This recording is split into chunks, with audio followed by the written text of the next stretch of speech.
The road to nowhere curved west from the forgotten edges of Reno, where the desert sky stretched wider than a man's regrets. Along that road, at the end of a gravel path that rattled like bones under tired tires, stood a house no one visited anymore. Its porch sagged like it, too, had stories it could no longer bear. Paint peeled in hushed layers, weathered down by decades of silence and Nevada wind. Inside the house lived a man named Frank Dawson, or what was left of him. He didn't move much, not because his legs had failed him, but because time had taught him stillness. Each motion had become a negotiation between necessity and memory. At 58, Frank wasn't old by the world's standards, but grief had a way of aging a man in ways no clock could measure. His silhouette was striking in a tragic way, tall, once broad-shouldered, now curved grotesquely under the burden of something that refused to be ignored. The tumor on his back had grown for years, slow as betrayal until it swelled like an unwanted second spine. Doctors once called it benign. He called it punishment. Frank had stopped seeking help when the tumor outgrew the compassion of polite society. He remembered the stares at the grocery store, the questions children asked too loudly, the way conversations bent and broke when he entered a room. Over time he chose absence over confrontation, disappearance over defiance. Now his world was narrowed to a handful of rituals. Each morning he would rise before dawn and boil water not for coffee, which his stomach had long since refused, but for black tea steeped in solitude. He'd carry the chipped mug out to the porch and watch the sun begin its slow ascent over the high desert, as if it too was uncertain whether this day was worth repeating. A notebook sat beside him, leather-bound and mostly empty. Occasionally he scribbled a phrase. More often he traced the outline of words he never dared to speak aloud. There were no mirrors in Frank's home. Not anymore. The last one had been turned to face the wall after a morning when his reflection looked too much like a question he didn't want answered. His daughter Ruby once begged him to get treatment. That was before she moved to Michigan, stopped calling, stopped asking. Frank didn't blame her. Some burdens were too heavy for love to lift. He had loved once deeply, Eleanor, a woman with silver-threaded hair and a voice like dusk. She had died of pancreatic cancer in the early spring of 2011, and nothing since had tasted like springtime. After Eleanor passed, the tumor grew faster. It was almost poetic if you believed in that sort of thing. Grief taking form, sorrow manifest, a mass of tissue and silence bulging beneath his skin. He had convinced himself that it was his penance for surviving. Or perhaps he had simply stopped believing in healing as something that belonged to him. He hadn't stepped foot in a clinic in 9 years. But then came the envelope. It arrived on a Tuesday, folded neatly beneath a stack of bills and political flyers. The hospital letterhead caught his eye. He almost tossed it into the fire without opening it. But something about the handwriting on the note, attached feminine, deliberate, curved like someone who still believed in grace, made him pause. Mr. Dawson, I'm Dr. Allison Vega. I've reviewed your case through anonymous medical archives submitted for academic review. I believe your condition is operable, and more than that, I believe you deserve a chance to be seen beyond it. If you're willing, I'd like to talk. No expectations. Just a conversation. A.V. He read the note 3 times, then set it on the mantel and didn't touch it again for 2 weeks. Each day, it sat there like a challenge. Not aggressive, not pleading, just present. That was what unnerved him. He wasn't used to presence. On the 12th morning, he folded the letter and tucked it into his breast pocket. Not because he had decided anything, but because something in him, quiet, cautious, whispered that maybe it was time to stop disappearing. That afternoon, he drove into town for the first time in nearly a year. The clinic was quiet, sterilized, and humming faintly with fluorescent light. Frank didn't make an appointment. He didn't have to. The staff at Larkwood Health Center remembered him. So did she. Dr. Allison Vega was not what he expected. She was young, 30 perhaps, but carried herself with a stillness that only came from having known sorrow. Her dark hair was tied back loosely, strands falling like threads of thought across her forehead. She didn't stand when he entered. She didn't look startled, she simply nodded. "I'm glad you came." He said nothing, just sat down slowly, his back crackling like an old house settling. She didn't ask him about pain, didn't open with surgery plans. Instead, she placed a notebook between them. It was blank. "I keep one for each patient," she said. "But I don't write anything until you tell me what matters." Frank looked at the notebook, then at her. Still, he said nothing, and she didn't flinch. That silence, shared, not awkward, was the first kindness he'd felt in years. They sat like that for a long time. That night, Frank returned home and stood in the kitchen for nearly an hour, staring at the note. It had started something. Not hope, not yet, but breath. The kind of breath you hold at the bottom of grief when you're not sure if rising is safe. He poured another cup of tea, opened the journal, and wrote, "If I am more than what's grown on my back, I've forgotten what it feels like." Then he turned off the lamp and let the dark come quietly like an old friend. There are stories we carry in silence for so long we forget we were ever meant to speak. If Frank's story is beginning to echo something in you, stay with us. Subscribe to our channel for more journeys where healing begins, not with miracles, but with being seen. Allison Vega never meant to become a healer of invisible wounds. At 31, she was among the youngest attending physicians at Stanford Medical Center's Oncology Research Division, a title that looked impressive on paper but felt hollow some days. Behind the science and protocols was a deeper mission, one she never included in her resume. She had made a silent promise years ago when her own father's spine began to curl under a growth no one dared to name aloud. The tumor had taken more than his mobility. It had taken his laughter, his place at the dinner table, his ability to hold her, to dance with her, to believe in his reflection. By the time he agreed to treatment, it was too late. Allison had watched him shrink into invisibility not because of his size but because of how he hid from the world, from mirrors, from love. She had been 15 when he died, and she had never stopped looking for men like him ever since. In her first year of residency, she had gravitated toward cases no one else wanted: advanced deformities, benign but disfiguring tumors, patients labeled as non-compliant or too far gone. She didn't believe in lost causes. She believed in unseen causes people dismissed not because they couldn't be helped, but because helping them required something beyond medicine.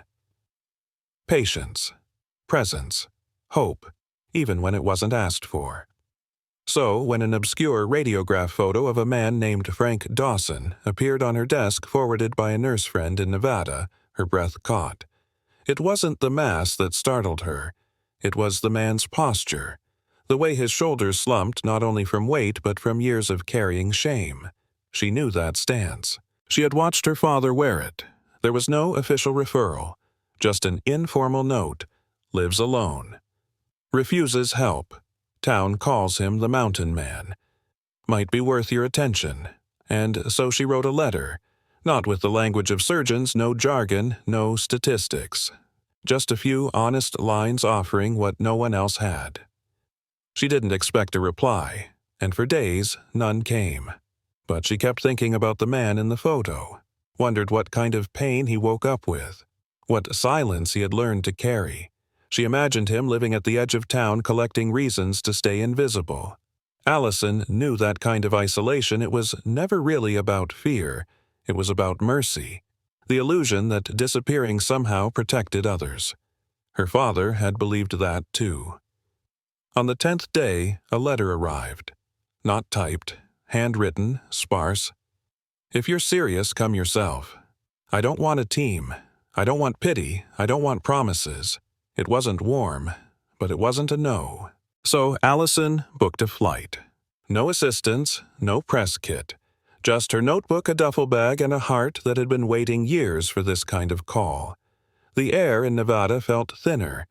Or maybe it was just the contrast to hospital corridors and filtered air. When she stepped out of the rental car in front of Frank Dawson's house, she paused. It was exactly as she imagined: wind-scoured siding paint peeling like old skin, a porch that leaned as though listening. There were no welcome signs, just presence. Frank stood by the door, not waving, just watching. He looked older than the photo. Not by age, but by weight years etched into the way he held his arms, how his eyes barely lifted to meet hers.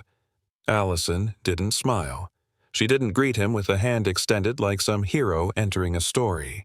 She nodded, a quiet, intentional nod, one human recognizing another. "You came," Frank said, voice like gravel. "You asked?" she answered. He let her in. The house smelled of dust and old pine. Not unclean, just unvisited. She noted the absence of mirrors. The walls were lined with books, some well-worn, others stacked like barricades. They didn't talk much that first hour. He brewed tea. She didn't ask for anything. Finally, he gestured toward a chair and said, "Tell me what you see." She thought for a moment, then replied, "A man who's still standing." He exhaled, a breath too long held. That evening, Allison didn't pull out any equipment, no scans, no measurements. Instead, she asked if she could walk the property. Frank watched her from the porch as she moved through the dying grass and cactus shadows as if she were listening to the land. When she returned, she said simply, "There's strength here, you can feel it." Frank looked away. "Strength hasn't done me much good. It got you this far," she said. He didn't reply, but the next morning he made her stronger tea. Over the next few days, they fell into a rhythm. She would ask questions, but never pry. He would offer glimpses, memories of fires of his wife's laughter of the night the pain first woke him like a hammer behind his spine. He confessed he hadn't seen his own back in years. "You ever wonder," he said once, "if being seen would just hurt more?" Allison answered. "Only if you think the world has forgotten how to love what's broken." He didn't respond, but he didn't turn away. On the fourth day, she asked to take a photo not for records but for him, so he could see himself, not the tumor, the truth. He agreed. She positioned the mirror to light her camera, and when she showed him the result, something shifted. He looked, really looked, and whispered, "I thought it'd be worse." "It's not beautiful," she admitted, "but it's not a monster either." He nodded, as if naming the thing robbed it of power. That night, Allison sat outside on the porch alone. The desert wind brushed against her like memory. She thought of her father, how she'd once caught him crying silently at the dinner table, unable to lift a spoon. She had been 12. She hadn't known what to say, but that moment had shaped everything. Now, years later, she was here not to fix, but to stand beside someone who no longer believed he was worth fixing. And maybe that was enough. Frank stepped outside with 2 mugs. He handed her one. "Tea's better when someone shares it," he said. She smiled. "I agree." They sipped in silence. Then Frank said something that stayed with her. "I used to dream of disappearing, but lately I wonder if being seen might be the bravest thing I ever do." Allison didn't speak. She placed her hand on the railing, palm open, resting beside his. They didn't touch, but they didn't need to. The air was full of story. If you've come this far, thank you. Stories like Frank's remind us that healing isn't loud. It's quiet, slow, and deeply human. Subscribe to our channel for more stories of redemption and presence where silence becomes strength. There are silences that scream louder than words. Frank Dawson lived inside one.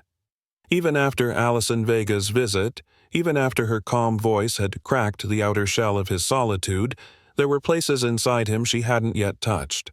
Rooms kept closed for too long, corners where time pooled like standing water. He had spent years writing letters he never intended to send. Some were to Eleanor, his late wife. Some were to Ruby, his daughter. Some were to a younger version of himself, one who still believed in mornings and church bells and tomato soup on rainy nights. He kept them in an old metal box under the bed. Not locked, just forgotten. The box was dented from decades of moving. The kind of metal that once held war medals or wedding keepsakes. Frank had filled it with pages of pain folded neatly as if organization could somehow lessen the burden. He hadn't opened it in years. But one morning, after Allison had left town temporarily to return to her hospital rounds, Frank found himself sitting on the edge of the bed box on his lap, hands trembling not from disease but from memory. He opened the lid. The first letter on top was addressed to Eleanor. "Ellie, I still hear your laugh when the wind hits the porch just right. Some days I pretend you're in the kitchen making lemon bars. I've stopped trying to fix the sink. It leaks like I do. I wish I'd held you more when you got sick. I wish I hadn't looked away when your hair began to fall. I'm sorry. For all of it. For surviving you and wasting that survival. His eyes blurred. The second letter was to Ruby. Ruby, I know you don't call anymore. I don't blame you. Watching someone disappear is harder than losing them quickly, I think. I wasn't the man I promised Mom I'd be for you, and I'm scared now that I'm nothing more than a shadow of that man. But I think of you when I see sparrows in the yard. You used to name them. You gave everything names. You gave me hope, and I didn't know how to carry it. I'm sorry I made you carry me instead. Frank pressed the paper to his chest. The hurt wasn't sharp. It was round, worn down by time, no less painful but familiar, like a limp you forget to notice. He pulled out more letters. One written on the back of an old grocery list. Another scribbled in the margins of a book. A small postcard with only 2 words. Forgive me. He had written them in the quiet of the night when the world offered no distraction and his mind pulled memories from the attic like ghosts hungry to dance. And yet, he had never sent a single one. He told himself he didn't want to burden anyone. But the truth was crueler. He didn't believe he deserved a reply. That afternoon, Frank walked to the old shed behind the house. It still smelled of motor oil and cracked wood. He found a workbench under layers of dust and opened a drawer filled with unused stamps, pens, and yellowing envelopes. He spread the letters out like artifacts, read them all again. Then he did something unimaginable. He chose 3. He copied them neatly onto new paper, chose words carefully. Didn't soften the truth, but didn't drown in it either. He addressed the first to Ruby Dawson, care of a community art center in Oregon, a place he heard she might still visit. The second he addressed to himself and placed it on the kitchen table. The third remained unsealed. It was for Allison. I don't know what to call what you did, but thank you for seeing me before I saw myself. The tumor was never the real burden. The silence was. I've started to speak again, not with noise, but with presence. He placed it under a smooth stone on the porch railing. A gesture. A placeholder. A signal. That night, Frank slept for more than 6 hours, something he hadn't done in over a decade. No phantom aches. No midnight pacing. No dreams of fire or loss. Just breath. Deep and uninterrupted. When he woke, the morning light felt different. Not brighter, just honest. He sat on the porch with his coffee. The wind was kind that day, and as he stared at the mailbox across the road, he realized that mailing the letter to Ruby wasn't about reconciliation. It was about restoration. Not of a relationship, but of dignity. He walked slowly, placed the letter in the box, raised the red flag. For a long moment he stood there, and whispered, "Be gentle with it." 2 days later, a reply came. Not from Ruby, not yet, from Allison. A photograph slipped inside an envelope. It was the image she'd taken of him weeks earlier, the one with the tumor, the light falling across his back like shadow and flame. But it was printed on soft paper framed by hand-drawn lines of text. Beneath the photo were 4 simple words. This is not shame. Frank stared at it for hours. Then he placed it on the mantel next to Eleanor's photo, and for the first time he didn't flinch when he looked up. The next morning a small package arrived, a worn hardcover journal with blank pages and a note to replace the ones you were too afraid to fill. Allison's handwriting. Frank opened the first page. Thought about what to write. He considered recounting his regrets, his symptoms, his mistakes. Instead, he wrote, "Today I let the world see me, and it didn't burn." He paused, then added, "Maybe tomorrow I'll look for the birds again." Some stories begin long after the pain has settled. If you're still listening, know this. The voice you're afraid to use might be the very light someone else needs. Subscribe to our channel for more stories like Frank's Stories That Begin Where Silence Ends. There is a kind of pain that does not shout. It does not scar visibly or scream into pillows at night. It lives quietly in the empty corners of a room, in unopened drawers, in the weight of letters never sent. Frank Dawson had many such letters. They were tucked in a metal box beneath his bed. Letters he had written in silence long after the world stopped expecting him to speak. They bore no stamps, no postmarks, only the raw, unfiltered truths of a man who had forgotten how to ask for forgiveness or love or anything at all. The morning after Allison Vega left Stillwater to return to her shift rotation at the city hospital, Frank sat on the edge of his bed, hands resting on that familiar rusted box. His back ached not just from the tumor, but from the act of remembering. He had not opened the box in years. When he finally lifted the lid, the smell of old paper and dried ink hit him like the past inhaling. The first letter on top was written in his careful, rigid hand. Eleanor never told you the truth, not the full one. I let you believe it was the accident that changed me, the smoke inhalation, the injury. But the truth is, I had already begun to vanish before the fire. I just needed a reason the world would accept. You deserved more than my silence, more than the man I became. The paper trembled between his fingers. The words felt brittle, like they might break if spoken aloud. Beneath that were dozens more.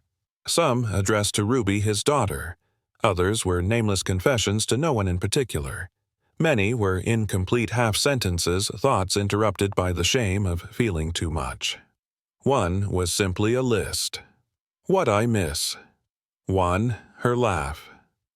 2. Coffee at dawn. 3. Feeling seen. He had not written them to be read. He had written them because there was no one left to speak to. But Allison's visit had unsettled something. She hadn't pitied him. She hadn't spoken to him like a diagnosis or a tragedy. She had listened, truly listened, and that listening had grown roots in his chest. So he took 3 letters from the box, the first to Eleanor, the second to Ruby, and the third a new one written to a stranger who had become more than that. Allison, you saw the tumor, but more than that, you saw the man carrying it. You didn't look away. You didn't ask me to change. You just gave me a place to exist without apology. I don't know if I'm brave. But today, I feel lighter. Like maybe I'm not only what I've lost. He placed that letter in a small envelope and set it on the porch railing beneath a smooth river stone. Then he copied the letter to Ruby onto new paper. He wrote carefully, without flourishes, without dramatics, just truth. Ruby, I don't expect a reply, but I want you to know I'm sorry, not just for leaving, but for staying silent. I watched you become a woman from afar. You deserved a father who stood beside you. I hope you are loved. I hope you are kind to yourself in ways I never taught you. He addressed it to the last place he knew she'd worked, a nonprofit art collective in Portland. He didn't know if she'd still be there. That wasn't the point. The point was he had written it, and he had sent it. That night, Frank sat by the window with a cup of tea and the kind of silence that felt earned, not enforced. The wind touched the house softly.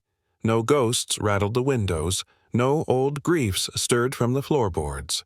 Just quiet, present, still, alive. He opened a new journal, blank, bound in faded leather. It had been a gift from Eleanor years ago before the illness. She had placed it on his nightstand with a note, write something true. He had never touched it, but now he did. Page 1. Today, I mailed a letter I never thought I would send. I'm not waiting for forgiveness. I'm waiting to see who I become without the weight of hiding. 2 days passed, then 3. And on the 4th, a package arrived. It was from Allison. Inside a photo. It was the portrait she had taken during her last visit, Frank seated in the garden light slanting across his back, the curve of his shoulders visible, but softened by shadow. There was nothing grotesque in the image, only presence. A man existing unashamed. She had written one sentence beneath it in tiny slanted script. This is not shame. This is story. Frank placed the photo on the mantel, right beside Eleanor's, not to replace her, but to stand beside her again as he once had. That evening he sat by the fire. He didn't read, Didn't write, just sat. Then he whispered into the space between memory and now. "Thank you for seeing me. Sometimes healing begins not with medicine, but with memory, with a name remembered, a letter mailed, a silence broken. If Frank's story moved you, subscribe to our channel, because some burdens only begin to lift when shared." It began with sirens' sharp fractured sounds slicing through the early evening quiet. Frank Dawson had been sitting on the porch, mug in hand, watching the horizon soften into gold. The wind was unusually still.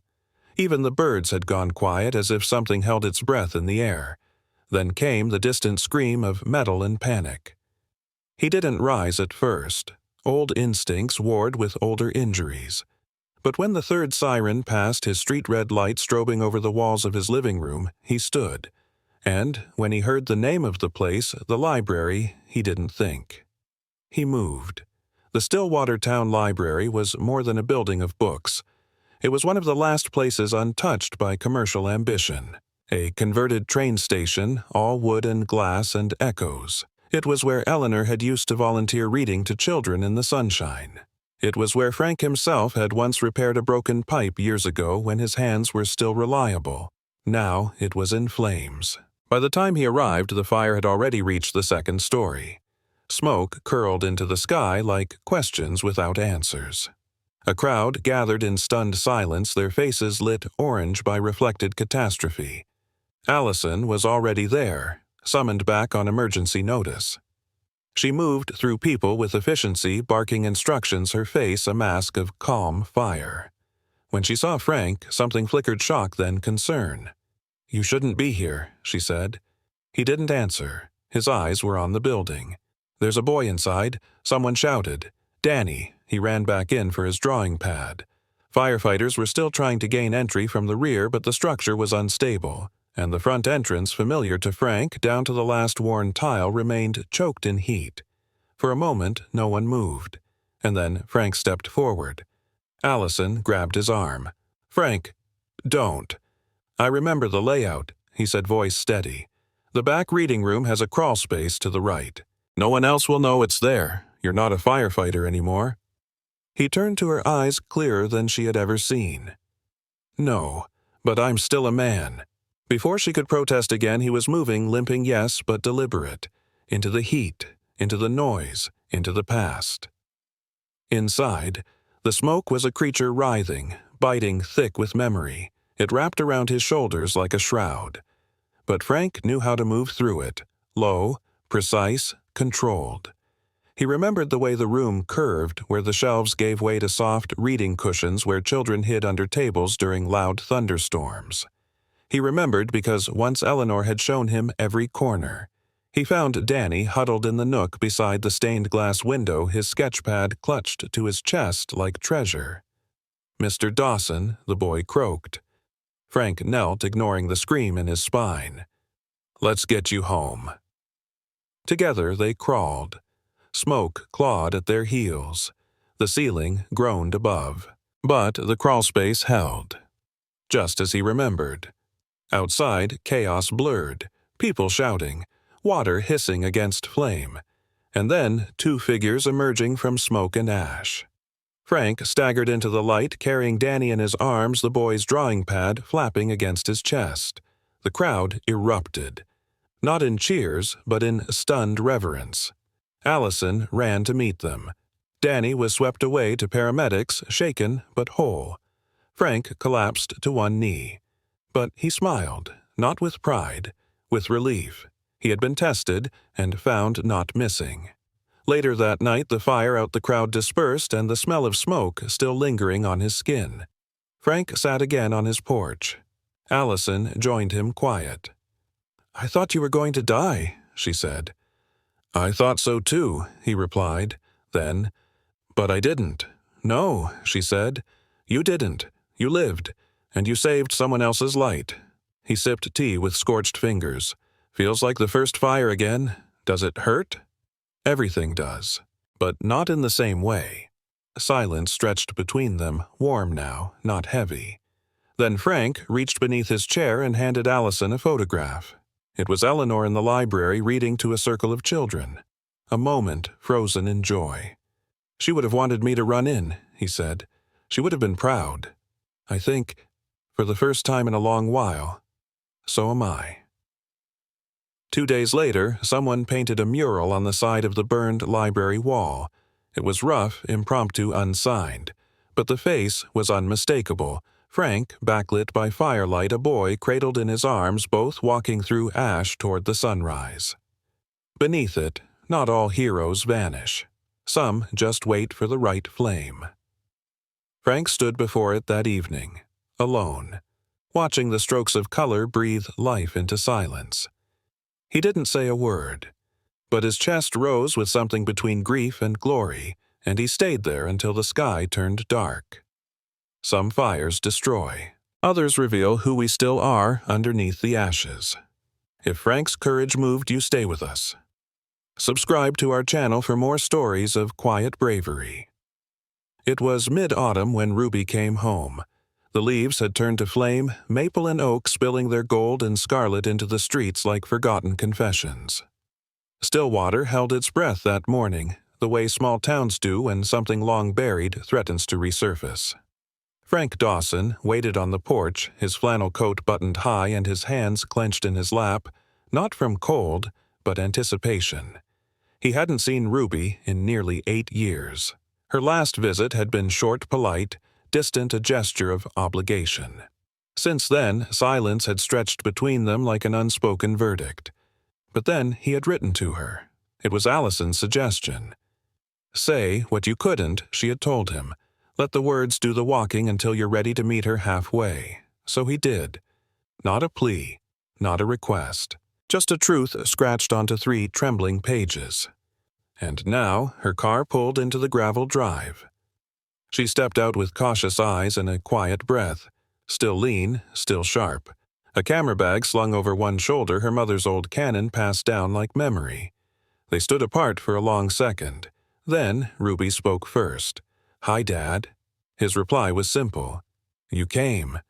I almost didn't. I would have understood." Silence.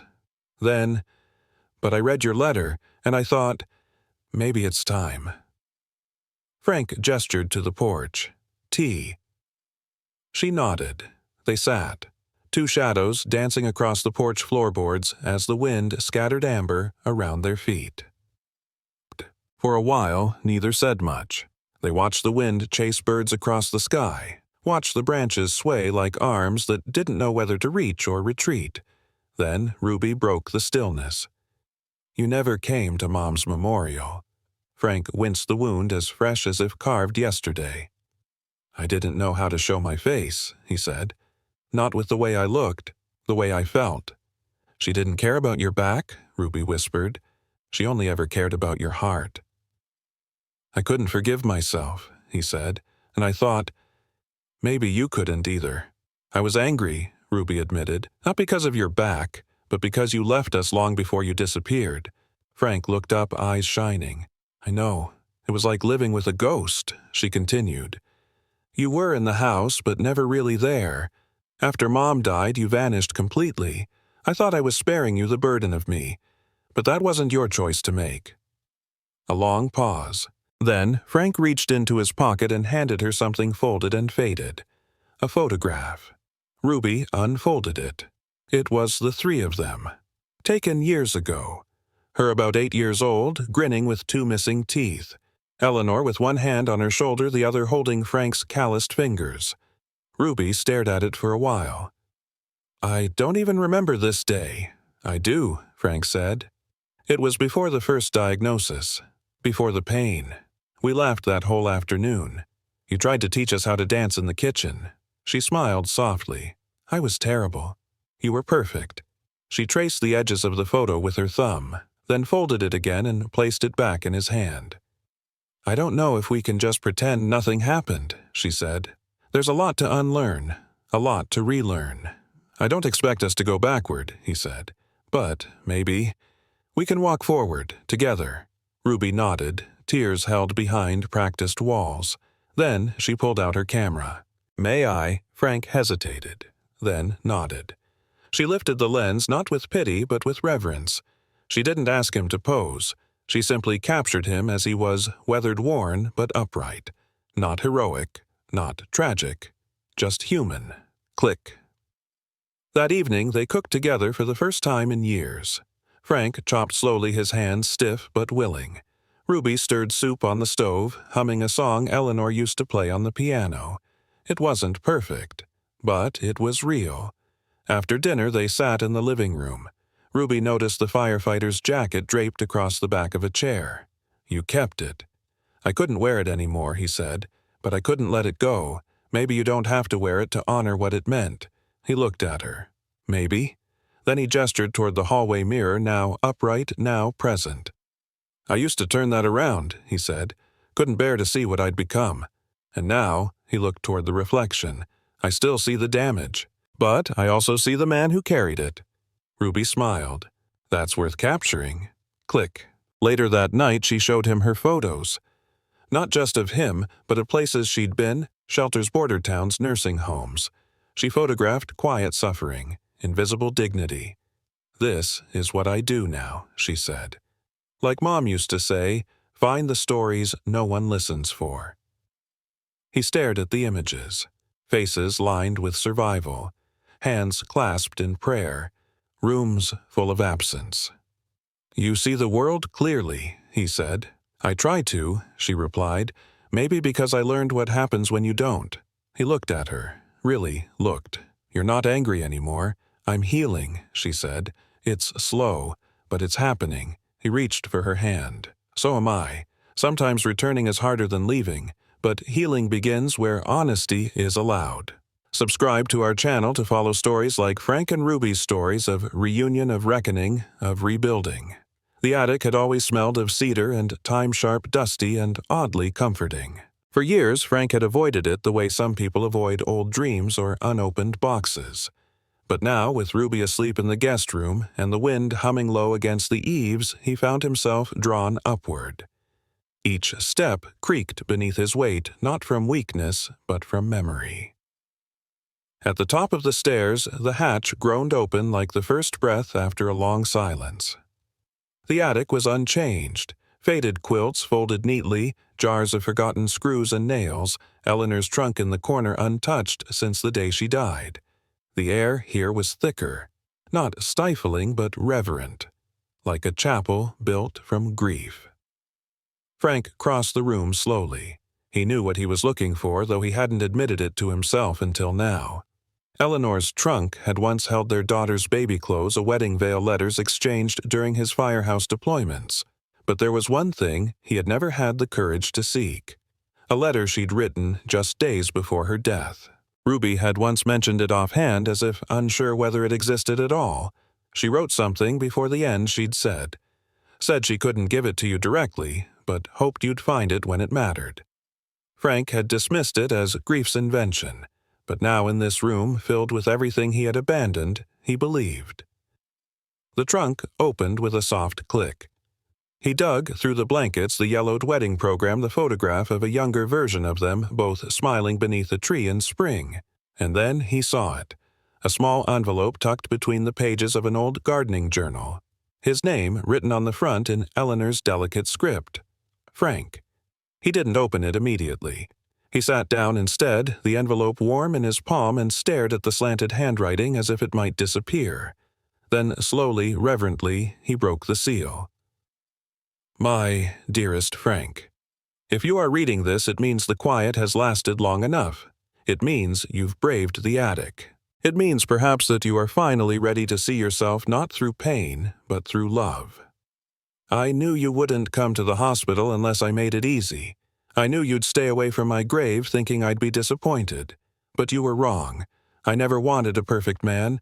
I wanted you, the one who brought me wildflowers from gas stations, the one who danced terribly in the kitchen, the one who even with a crooked back carried everything alone, so no one else had to. I hated that you suffered in silence, that your pride made you vanish. But I never stopped loving you, not even when you stopped loving yourself. I left this letter not as a goodbye, but as an invitation. Come back. To life, to Ruby, to the mirror, to the porch swing, to the possibility that pain does not disqualify you from joy. If the world sees your scars, let them. You earned every one of them. And if someone ever photographs the way you walk, I hope they capture the weight you've carried and how gently you began to let it go. I believe you still have light inside you. With all the love, I never stopped sending Eleanor. Frank folded the letter against his heart and wept, not with despair, not with regret, but with the relief of being seen even in absence. Downstairs, the house was quiet. He returned the envelope to the journal and tucked it gently back into the trunk. He didn't need to display it. He didn't need to prove it. The words were already inside him now, etched like calligraphy across his ribs. He descended the attic steps, slowly holding the rail, not out of weakness, but reverence. At the bottom, the hallway mirror waited, catching the moonlight like a blessing. He turned to face it. And in his reflection he saw the man she had written to, not the one shaped by illness or isolation, but the one shaped by love. The next morning Ruby found him on the porch with tea. "You look like you've been crying," she said softly. "I read Mom's letter." Ruby blinked. "You found it?" He nodded. It wasn't a goodbye. It was a doorway. She sat beside him. For a moment neither spoke. Then he asked, "Do you still have your camera?" She smiled. "Always. I think." It's time for one more photo. That afternoon, they drove to Eleanor's old garden. The soil was hard-packed and overgrown, but some things still bloomed: wild violets, stubborn marigolds. Ruby adjusted the lens as Frank stood among the flowers. He wore the jacket again, not because it fit, but because it belonged. This time, he didn't look away. He didn't hunch or turn. He faced the camera head on. Click. Ruby studied the image on the screen. "You look whole," she whispered. He looked toward the sunlight streaming through the trees. "Maybe I am." They returned to the house in silence, not out of avoidance but peace. That evening, Frank sat in his study and wrote a letter not to Eleanor, not to Ruby, but to himself. A declaration. "I forgive you. I believe you did your best with what you had, and that is enough." He folded it and placed it inside his journal beneath the first entry he had written since Allison encouraged him to speak again. In the weeks that followed, Frank began small things again. He volunteered at the firehouse not to fight fires but to teach young recruits how to read maps, how to manage trauma, how to return home after everything. He and Ruby worked on a photo exhibit titled "The Weight We Carried." It was dedicated to Eleanor. They traveled together for the first time in decades, visiting places Eleanor had always wanted to go: Santa Fe, Asheville, Portland. In each city, they spoke not as victims of pain, but survivors of silence. The photo of Frank in the garden became the centerpiece. One visitor wrote beside it, "Scars are not the end of beauty. Sometimes they are where it begins." If you followed Frank's journey from the beginning, thank you. Pain left in darkness multiplies. But pain carried together, that becomes light. Subscribe to our channel for more stories of healing, of reunion, of rediscovery. Years passed, but the house on the edge of Stillwater remained. The porch, once weathered and sagging, had been gently mended, its boards stronger, yet still creaking with the memory of those long, lonely mornings. The garden bloomed again, not in perfect symmetry, but in honest resilience. Wildflowers mingled with vegetables, and birds returned each spring to nest beneath the rafters. The house didn't just exist anymore. It lived. Inside, Frank Dawson aged. Not quietly, not tragically, but fully.